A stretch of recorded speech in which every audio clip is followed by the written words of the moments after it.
Hi, my dear friends. I am Harkesh Kumar Balai, Assistant Professor, Department of Agricultural Economics, College of Agriculture, Indore. Today, I will deliver the topic on cost and its type. What is cost? A cost is the value of money that has been used up to process something. देखिए cost को एक simply तरीके से समझिए। जो कुछ भी कोई भी वस्तु है उसको प्रोड्यूस करने के लिए जो मनी लगाते हैं हम उसके अंदर जो प्रोड्यूस करने के लिए मनी लगती है उसे हम कॉस्ट कहते हैं। प्रोडक्शन में जैसे सीड फर्टिलाइजर इंसेक्टिसाइड हम ये डालते हैं प्रोडक्शन लेने के लिए, तो उनको परचेज करने के लिए जो अमाउंट पे कर रहे हैं हम उनको क्या कहेंगे, हम कॉस्ट कहेंगे। प्रोडक्शन प्रोसेस में जितने भी इनपुट यूज कर रहे हैं उन इनपुट के लिए जो मनी पे कर रहे हैं हम उस मनी को क्या बोल रहे हैं, कॉस्ट बोल रहे हैं। और जो एक्सपेंसेस करते हैं, जैसे हम खाने के लिए एक्सपेंस कर रहे हैं, खाने के लिए आटा दाल ये खरीद रहे हैं, तो उनके लिए जो पैसे हम दे रहे हैं उस पैसों को क्या बोलेंगे, कॉस्ट बोलेंगे। Definition of cost: the expenses faced by the business in the process of supplying goods and services to consumer। Expenses जो खर्चे होते हैं बिजनेस के अंदर गुड्स और सर्विसेज को सप्लाई करने के लिए, उन सभी खर्चों को क्या बोलते हैं, उन सभी एक्सपेंसेस को क्या बोलते हैं, कास्ट बोलते हैं। कॉस्ट सिंपली है कि मतलब प्रोडक्शन के अंदर जो बिजनेस के अंदर गुड्स और सर्विसेज को प्रोड्यूस करने के लिए या उनकी प्रोसेस करने के लिए जो मनी या कोई जो अमाउंट है वो हम एक्सपेंड करते हैं, उस किए हुए अमाउंट को एक्सपेंड किए हुए अमाउंट को क्या बोलते हैं, कास्ट बोलते हैं। Types of cost: total fixed cost, total variable cost, total cost, average fixed cost, average variable cost, average total cost और मार्जिनल कॉस्ट। ये इतने टाइप है, एक एक स्टेप बाय स्टेप पढ़ेंगे हम। सबसे पहले fix cost. Fixed cost denote the cost which do not vary with level of production. Fixed cost is independent of output like as depreciation, interest rate, rent, taxes।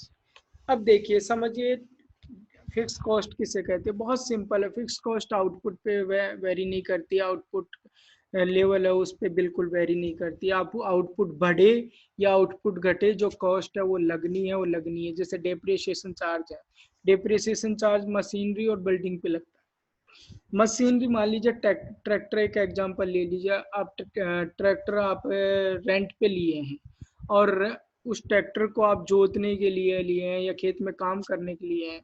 तो अगर उस tractor को आपने एक दिन के लिए लिया है तो उस एक दिन में उसका चाहे काम करो तब भी उसका वो चार्ज लगेगा, नहीं करो तब भी उसका चार्ज लगेगा, फिक्स है। या ये कहें कि ट्रैक्टर आपने 10 लाख रुपए में खरीदा और उस ट्रैक्टर को 2 साल आपने रख लिया, उससे बिल्कुल काम नहीं किया और 2 साल बाद में उसे बेचा, क्या वो 10 लाख में बिक जाएगा? नहीं।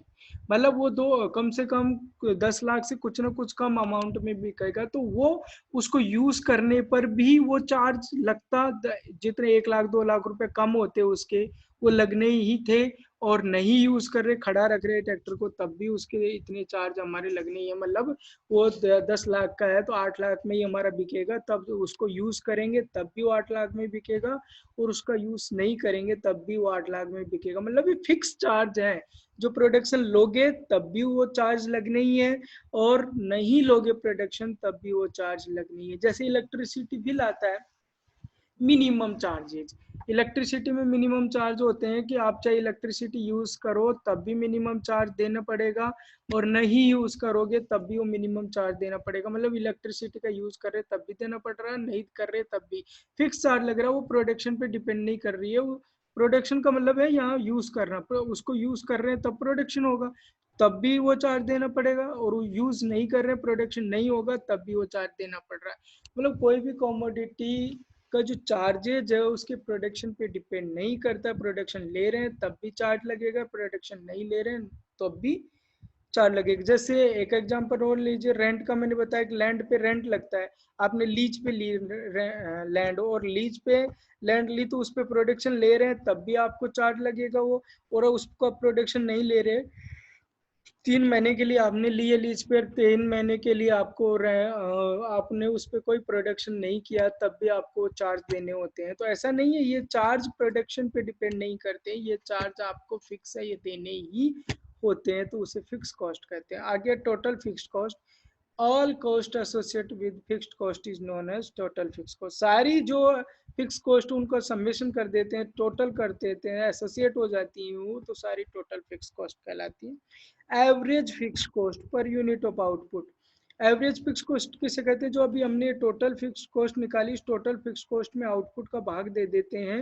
डिवाइड करते हैं आउटपुट से, तो एवरेज फिक्स कॉस्ट कहते हैं उसे।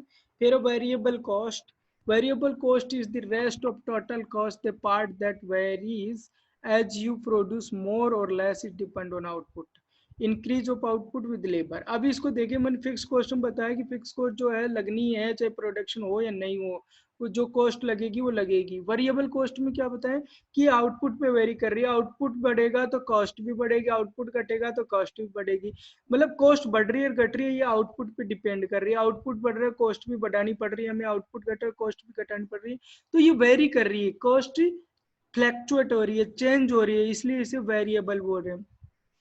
जो कॉस्ट वेरी करती है, फ्लैक्चुएट होती है, उस कॉस्ट को बोलते हैं वेरिएबल कॉस्ट। जैसे लेबर है, increase of output with labour, labour की मतलब इफिशियंसी बढ़ाएंगे, लेबर का वर्किंग कैपेसिटी बढ़ाएंगे तो आउटपुट पे आपका बढ़ेगा। तो क्या हो रहा है, ये फ्लैक्चुएट हो रही है cost. Total variable cost, all cost associated with variable input, सारे वेरिएबल कॉस्ट इनपुट की कॉस्ट जोड़ देंगे, वो टोटल वेरिएबल कॉस्ट कहलाएंगे। एवरेज वेरिएबल कॉस्ट का एग्जांपल है टोटल, एवरेज वेरिएबल कॉस्ट है टोटल वेरिएबल कॉस्ट, अभी हमने जोड़ी है टोटल वेरिएबल कॉस्ट, इसमें आउटपुट का भाग दे देंगे तो एवरेज वेरिएबल कॉस्ट आ जाएगी, एवरेज वेरिएबल कॉस्ट कहलाएगी। Total cost, the sum of total fix cost and total variable cost is total cost. जो हमने अभी total cost, total fix cost निकाली, टोटल वेरिएबल कॉस्ट निकाली, इन दोनों को जोड़ दिया तो टोटल कॉस्ट कहलाएगी। एवरेज टोटल कॉस्ट, इसके दो फॉर्मूले हैं एवरेज टोटल कॉस्ट निकालने के, एक तो average fix cost plus average variable cost, दोनों को जोड़ देंगे तो एवरेज टोटल कॉस्ट आ जाएगा, या फिर टोटल कॉस्ट है उसमें आउटपुट का भाग दे देंगे तो एवरेज टोटल कॉस्ट आ जाएगी। दोनों ही फॉर्मूले से average cost, average total cost निकलती है। उसके बाद marginal cost, the additional cost incurred from producing an additional unit of output. देखिए एडिशनल कॉस्ट लग रही है, एक additional unit of output produce करने के लिए जो एडिशनल कॉस्ट लगी है उसको हम क्या बोल रहे हैं, मार्जिनल कॉस्ट। मैं ये कहूं, एक एग्जांपल ले लीजिए कि आप 100 रुपए लगा रहे थे तब आपको 200 रुपए आउटपुट मिल रहा था, जब आपने 120 रुपए लगाए तब आपको आउटपुट 300 रुपए के बराबर मिल रहा है। कितने के? 300 के बराबर। तो कॉस्ट में कितना चेंज आया? पहले 100 लग रही थी, अब कितनी लगी? 120। तो कितने चेंज आया? 20 का। तो उस उधर क्या करेंगे हम, total change in total cost 20 हो जाएगा। आउटपुट में कितने की चेंज है? पहले 100 लगा रहे थे 200 मिल रहे थे, आउटपुट अब 120 कॉस्ट लगाने से आउटपुट कितना मिला? 300। तो पहले 200 मिला, अब 300 मिल रहा, चेंज कितने का है? 100 का। तो 20/100 होगा, जो भी हम आएगा उस वो होगा मार्जिनल कॉस्ट। 20/100 करिए, क्योंकि कॉस्ट में चेंज आया 20 का और आउटपुट में चेंज आया 100 का, तो कितना आ जाएगा? 1/5, 1/5 आ जाएगा आंसर, वो मार्जिनल कॉस्ट होगी। या फिर मार्जिनल कॉस्ट को ऐसे निकाल लीजिए, change in total variable cost divided by output, इस फॉर्मूले से भी मार्जिनल कॉस्ट निकल जाएगी। उसके बाद typical average and marginal cost curve, इसके देखिए कर्व बताए हुए हैं सभी के, कि एवरेज टोटल कॉस्ट का कर्व डाउनवर्ड है, मार्जिनल कॉस्ट का कर्व देखिए लेफ्ट टू राइट अपवर्ड है, ऐसे ही एवरेज वेरिएबल कॉस्ट का भी ऐसे डाउनवर्ड है, एवरेज फिक्स कॉस्ट का भी ऐसे डाउनवर्ड है, सभी का ये कर्व बताया है। इस कर्व को आप देख लीजिएगा बनते कैसे, बना लीजिए। उसके बाद production rules for the short run, short run में प्रोडक्शन कैसे लेंगे और लॉन्ग रन में कैसे लेंगे, ये हमें डिसाइड करना। If the expected selling price less than minimum average variable cost which implies TR less than TVC। देखिए हम बोल रहे हैं कि एक्सपेक्टेड सेलिंग प्राइस है वो कम है, किससे? Average, minimum average variable cost से। तो हमें क्या डिसीजन लेने हैं उस वक्त? A loss can be avoided, loss हमें अवॉइड नहीं कर सकते, लॉस को हम घटा नहीं सकते उस केस में, पहला बात ये। दूसरी, minimum loss by not producing, production करने से मिनिमम लॉस नहीं, जो लॉस है वो मिनिमम नहीं हो सकते। मैंने पहले पॉइंट में बताया कि T R less than TVC से तो लॉस बिल्कुल भी कम नहीं हो सकते, या प्रोडक्शन ज्यादा लें हम तब भी को जो लॉस है वो कम नहीं हो सकते। अगर टी आर टी से रिटर्न ही हमारा कॉस्ट से कम है तो हमारा लॉस कम हो ही नहीं सकता। The loss will be equal to T F C, और इस केस में T R less than TVC है तो हमारे लॉस किसके इक्वल होंगे? टीएफसी, टोटल फिक्स कॉस्ट के इक्वल होंगे। तीनों पॉइंट आपको ध्यान रखने पड़ेंगे। दूसरा पॉइंट बताए, if expected selling price less than minimum ATC more than minimum AVC, अगर एक्सपेक्टेड सेलिंग प्राइस मतलब एक्सपेक्टेड सेलिंग प्राइस मतलब टीआर मोर देन है टीवीसी से, बट कम है किससे? टीसी से, टोटल कॉस्ट से, तो क्या होगा? A loss can not be avoided, इस केस में भी लॉस हम अवॉइड नहीं कर सकते। Minimum loss by producing where MR and MC, minimum loss कम हो सकता है किससे? बाय प्रोड्यूसिंग एमआर और एमसी तक हम प्रोडक्शन करेंगे। मार्जिनल रिटर्न जितना, मतलब एडिशनल रिटर्न हमें मिल रहा है और एडिशनल कॉस्ट जितनी लग रही है, मैंने बताया अगर 20 रुपए एडिशनल कॉस्ट लग रही है, 20 रुपए एडिशनल आउटपुट मिल रहा है, उस केस में हमें लॉस को क्या कर सकते हैं? मिनिमम कर सकते हैं। The loss will be between zero and TFC, loss हमेशा हमें जीरो और टीएफ टोटल फिक्स कॉस्ट के बीच में मिलेगा अगर टीआर मोर देन टीवीसी है और लेस देन टीसी है।